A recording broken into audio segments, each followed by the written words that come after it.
बच्चों आज के क्लास में देखने वाले हैं फिजिक्स का मोस्ट इम्पॉर्टेंट और सब्जेक्टिव क्वेश्चन। ठीक है, तो इस वीडियो में देख लीजिए हम मात्र 20 गो सब्जेक्टिव क्वेश्चन की बात करेंगे जो कि बिहार बोर्ड परीक्षा में 20 में से कम 6 से 7 सब्जेक्टिव क्वेश्चन लड़ जाएगा। ठीक है, तो सबसे पहले हम यही कहना चाहते हैं कि चैनल को सब्सक्राइब नहीं किए हैं तो सब्सक्राइब करके बेल आइकन को दबा दीजिए। ठीक है, क्योंकि लिंक ग्रुप में हम अब नहीं डालेंगे। ठीक है, क्योंकि आप लोग जब भी हम लिंक ग्रुप में डालते हैं तो मेरा व्हाट्सएप बंद हो जाता है, इसलिए आप लोग सब्सक्राइब कर लीजिए ताकि हम जब भी डालेंगे तो आपको नोटिफिकेशन चल जाएगा। ठीक है, तो चलिए सबसे पहला क्वेश्चन। हाँ, एक और बात कि आप लोग क्या कीजिएगा कि इस जितना भी अभी सब्जेक्टिव 20 को सब्जेक्टिव लिखाएंगे तो आप लोग क्या कीजिए लिख लीजिए। ठीक है, और हम देख लीजिए मात्र 2 लाइन का आंसर सभी में होगा, 2 लाइन 3 लाइन का। ठीक है, और इसी को याद करके इतना लिख दीजिएगा ना तो आपको फुल में फुल मार्क्स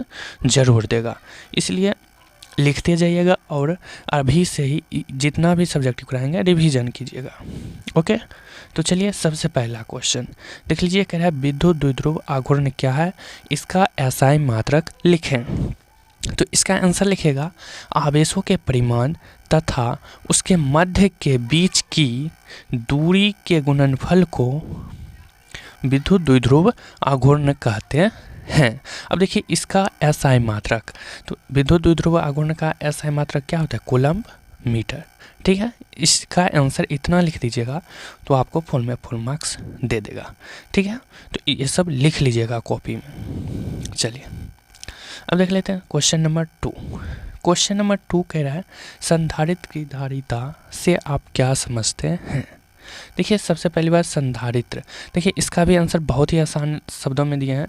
संधारित्र एक ऐसी युक्ति है जो बहुत कम जगह में बहुत अत्यधिक आवेश की मात्रा संचित रखता है। आवेश की मात्रा या विद्युत ऊर्जा को संचित रखता है, उसे ही संधारित्र की धारिता कहते हैं। ठीक है, चलिए अब 3 नंबर क्वेश्चन। 3 नंबर क्वेश्चन कह रहा है किरचॉफ का प्रथम नियम। किरचॉफ का प्रथम नियम क्या है। ठीक है, किसे कहते हैं, प्रथम नियम लिखें, इस टाइप से क्वेश्चन पूछा जाएगा। ठीक है, तो लिखिए इस नियम के अनुसार यानी कि किरचॉफ के प्रथम नियम के अनुसार किसी बिंदु या संधि पर आने वाली धाराओं का योग और जाने वाली धाराओं का योग क्या होता है, बराबर होता है। अब इसका कहने का मतलब है कि आप लोग सीधे जान लीजिए ये कि आने वाली धाराओं का योग और जाने वाली धाराओं का योग क्या होता है, बराबर होता है। बस इतना लिख दीजिएगा। ठीक है, चलिए अब देख लेते हैं। देख लीजिए ये कब कब पूछा है, 2006, 7, 10, 16। ठीक है, ये क्वेश्चन पूछा जा चुका है। चलिए अब देख लेते हैं 4 नंबर क्वेश्चन। 4 नंबर क्वेश्चन कह रहा है लेंज का नियम लिखें। लेंज का नियम क्या होता है। ठीक है, लिखिए जब किसी कुंडली से संबंध चुंबकीय फ्लक्स में परिवर्तित होता है तो कुंडली में विद्युत वाहक बल प्रेरित हो जाती है। प्रेरित विद्युत वाहक बल की दिशा इस प्रकार होती है कि यह प्रेरण के कारण को ही विरोध करता है। इसी को क्या कहते हैं, लेंज का नियम। ठीक है, तो जल्दी जल्दी से लिख लीजिए इसको भी। चलिए अब देख लेते हैं क्वेश्चन नंबर 5। क्वेश्चन नंबर 5 देख लीजिए, कह रहा है संट क्या है, 2 उपयोग लिखें। संट क्या है, इसके 2 उपयोग लिखें। देखिए लिखिए जब गैल्वेनोमीटर के साथ समांतर क्रम में निम्न प्रतिरोध जोड़ा जाता है तो इसे ही क्या कहते हैं, संट कहते हैं। जब गैल्वेनोमीटर के साथ समांतर क्रम में निम्न प्रतिरोध जोड़ा जाता है उसे क्या कहते हैं, संट कहते हैं। और इसका 2 उपयोग, ठीक है, इसी तरह पूछा जाएगा एग्जाम में। इसका 2 उपयोग लिखिए। तो उपयोग, पहला उपयोग में लिखिएगा गैल्वेनोमीटर की कुंडली को जलने से बचाने के लिए, और 2 नंबर में गैल्वेनोमीटर को एमीटर में बदलने के लिए। ठीक है, चलिए अब देखते हैं 6 नंबर। 6 नंबर क्वेश्चन देख लीजिए, ये आप लोगों 10th में पढ़े होंगे। ठीक है, पूर्ण आंतरिक परावर्तन क्या है। ठीक है, तो चलिए इसका आंसर लिखिए, जब आपतन कोण का मान क्रांतिक कोण के मान के बराबर हो जाती है तो आपतित किरण विरल माध्यम में गमन नहीं कर पाती है तथा सतह से टकराकर पुनः उसी माध्यम में लौट जाती है। और इस घटना को क्या कहते हैं? प्रकाश का पूर्ण आंतरिक परावर्तन। इस घटना को क्या कहते हैं? पूर्ण आंतरिक परावर्तन। ठीक है, एक बार फिर से बोल देते हैं, जब आपतन कोण का मान क्रांतिक कोण के मान के बराबर हो जाता है तो आपतित किरण विरल माध्यम में गमन नहीं कर पाती है तथा सतह से टकराकर उसी माध्यम में पुनः लौट जाती है। और इसी घटना को क्या कहते हैं? पूर्ण आंतरिक परावर्तन। ठीक है, चलिए अब क्या नंबर होगा? 7 नंबर। 7 नंबर कह रहा है क्वेश्चन, क्रांतिक कोण किसे कहते हैं? देखिए, क्रांतिक कोण मात्र एक बार में याद हो जाएगा। जब देखिए आपतन कोण का वह खास मान जिसके लिए अपवर्तन कोण 90 डिग्री के बराबर होती है। ठीक है, आपतन कोण का वह मान जिसके लिए अपवर्तन कोण 90 डिग्री के बराबर होती है उसे ही क्या कहते हैं? क्रांतिक कोण कहते हैं। वो यहाँ पर कौन लिखा गया है, कौन ऐसे और मिस्टेक हो जाता है। ठीक है, चलिए हो गया। अब देखिए 8 नंबर। 8 नंबर क्वेश्चन देख लीजिए, कहेगा प्रकाश के व्यतिकरण से आप क्या समझते हैं? प्रकाश के व्यतिकरण से क्या समझते हैं? प्रकाश के व्यतिकरण के लिए आवश्यक शर्तों का उल्लेख कीजिए।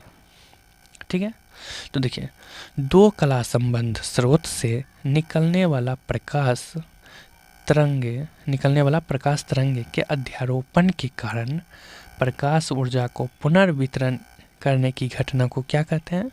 प्रकाश का व्यतिकरण कहते हैं।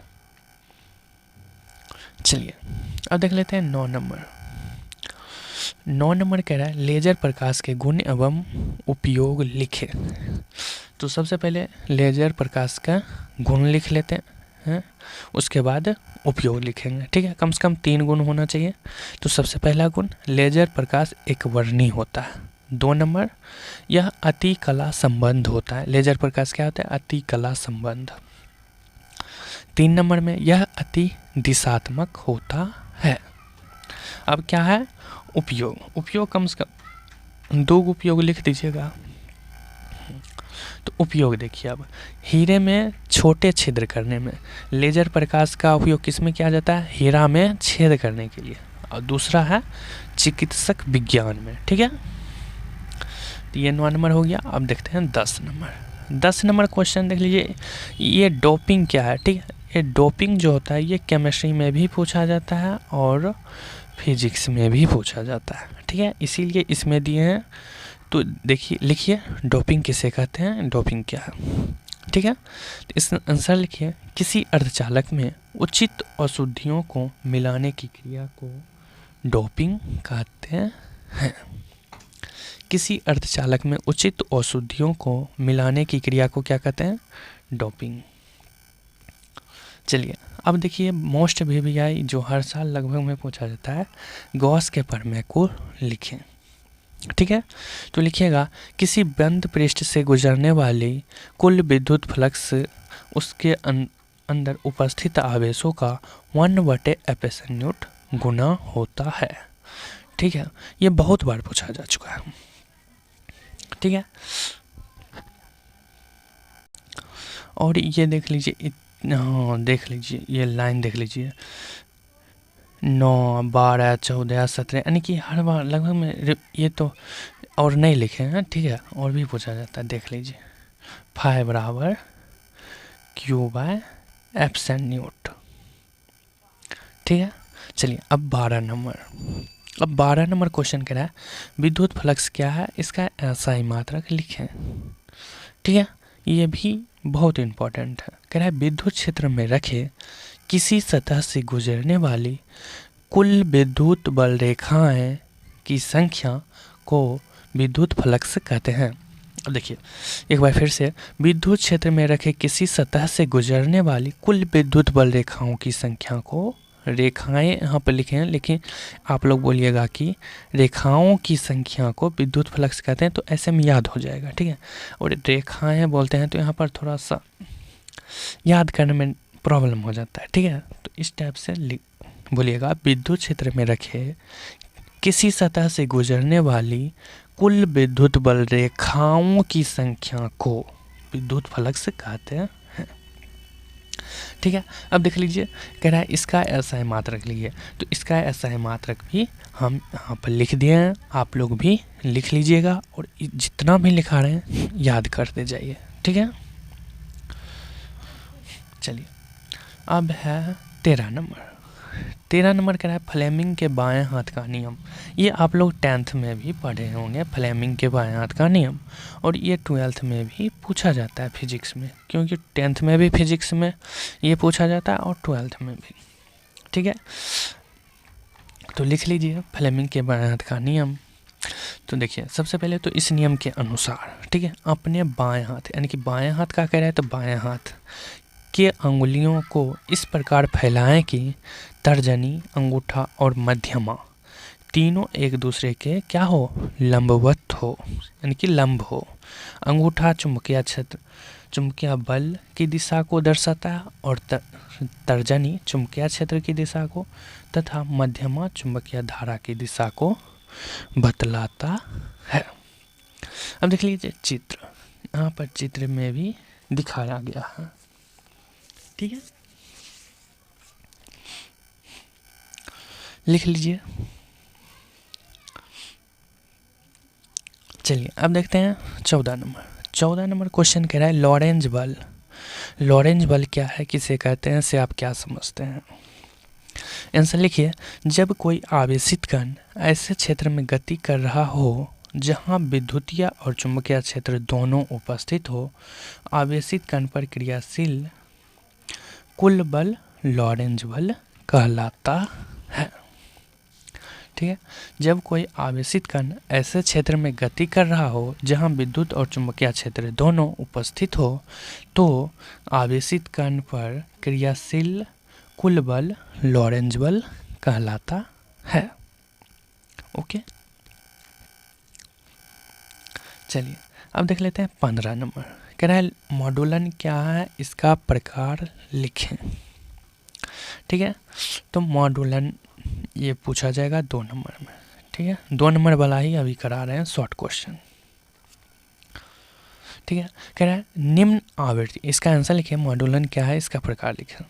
आंसर लिखिएगा, निम्न आवृत्ति के संकेतों को उच्च आवृत्ति वाले संकेतों पर आरोपित करने की प्रक्रिया को क्या कहेंगे, मॉड्यूलन कहेंगे। निम्न आवृत्ति के संकेतों को उच्च आवृत्ति वाले संकेतों पर आरोपित करने की क्रिया को क्या कहेंगे, मॉड्यूलन। 2015 और 2017 में ये क्वेश्चन पूछा जा चुका है। चलिए अब क्या कह रहा है 16 नंबर देख लीजिए। एक्स किरणों के किन्हीं 2 गुणों को लिखें। एक्स किरण, ठीक है, तो गुण दीजिएगा एक्स किरणों के 2 गुण। तो गुण में लिखिए 1 नंबर, किरण का वेग प्रकाश के वेग के बराबर होता है। ठीक है, और 2 नंबर, एक्स किरण विद्युत क्षेत्र तथा चुंबकीय क्षेत्रों में विक्षेपित नहीं होता। एक्स किरण जो होता है वो विद्युत क्षेत्र और चुंबकीय क्षेत्र दोनों में से कोई में विक्षेपित नहीं होता है। ठीक है, 16 नंबर हो गया। चलिए 17 नंबर क्वेश्चन देखिए, ये 10th में भी पूछा जाता है और 12th में भी पूछा जाता है। सूर्योदय तथा सूर्यास्त के समय सूर्य लाल दिखाई देता है, क्यों? ये ज़्यादातर 10th में ही पूछा जाता है। ठीक है, तो चलिए इसका आंसर लिखिए, एक बार देख लीजिए कहीं पूछ दिया इसीलिए लिखें। ठीक है, तो लिखिए, सूर्योदय तथा सूर्यास्त के समय सूर्य लाल दिखाई देता है क्योंकि लाल रंग के प्रकीर्णन नीले रंग से कम होती है तथा लाल रंग का तरंगदैर्घ्य नीले रंग से अधिक होती है। लाल रंग का तरंगदैर्घ्य जो होता है नीले रंग के तरंगदैर्घ्य से क्या होता है, ज़्यादा होता है। यही कारण है कि नीले रंग ऊपर ही फैल जाती है तथा लाल रंग हमारी आँखों तक पहुँच जाती है, जिससे सूर्योदय और सूर्यास्त के समय सूर्य क्या दिखाई पड़ता है, लाल दिखाई पड़ता है। ठीक है, बहुत ही आसान है, एक बार देख लीजिए, एक बार फिर से बता देते हैं। सूर्योदय एवं सूर्यास्त के समय सूर्य लाल दिखाई देता है क्योंकि लाल रंग का प्रकीर्णन नीले रंग से कम होती है तथा लाल रंग का तरंगदैर्घ्य नीले रंग से अत्यधिक होती है, यानी कि ज़्यादा होता है। यही कारण है कि नीले रंग ऊपर ही फैल जाती है तथा लाल रंग हमारी आंखों तक पहुंचती है, जिससे सूर्योदय तथा सूर्यास्त के समय सूर्य लाल दिखाई देता है। चलिए अब 18 नंबर कह रहा है प्रकाश के विवर्तन से आप क्या समझते हैं। ठीक है, लिखिएगा किसी अवरोधक के ज्यामितीय छाया में प्रकाश के मरने की घटना को, ठीक है, प्रकाश के पड़ने की घटना को, ठीक है, यहाँ पर मिस्टेक से लिखा गया है। ठीक है, घटना को प्रकाश का विवर्तन कहते हैं। ठीक है, यहाँ पर मिस्टेक हो गया है। चलिए 19 नंबर क्वेश्चन बहुत ही इम्पोर्टेंट है। ये ऑब्जेक्टिव और सब्जेक्टिव दोनों में पूछा जाता है। ठीक है, इसलिए इसको ध्यान से इस चार्ट को देखिएगा। ठीक है, OR गेट तथा AND गेट के सत्यता सारणी को लिखें। ठीक है, तो यहाँ आइए, ये क्या है OR गेट और ये क्या है AND गेट। ठीक है, अब ये देखिए OR गेट का बुलियन व्यंजक क्या होता है, ये होता है, और AND गेट का क्या होता है, ये होता है बुलियन व्यंजक। ये दोनों याद रखिएगा खास तौर पर, ये दोनों ये और ये ऑब्जेक्टिव में पूछा जाएगा। ठीक है, और अगर सब्जेक्टिव में पूछा जाता है तो ये सारणी आप लोग इसका और इसका बना दीजिएगा। ठीक है, सारणी बना लीजिए। लास्ट क्वेश्चन 20 नंबर, प्रतिचुंबकीय पदार्थों के 2 गुण लिखें। देखिए सबसे पहली बात तो प्रतिचुंबकीय और अनुचुंबकीय, ये केमिस्ट्री में भी पूछा जाता है और फिजिक्स में भी पूछा जाता है। ठीक है, इसलिए इसको ध्यान से लिखिएगा। यह चुंबक द्वारा दुर्बल रूप से प्रतिकर्षित होता है, और 2 नंबर में चुंबकीय पदार्थों की तीव्रता ऋणात्मक होती है। यही 2 गुण लिख दीजिएगा तो आपको फुल में फुल मार्क्स दे देगा। ठीक है, तो आज भर के लिए इतना ही। मिलते हैं नेक्स्ट वीडियो में ऑब्जेक्टिव लेकर के।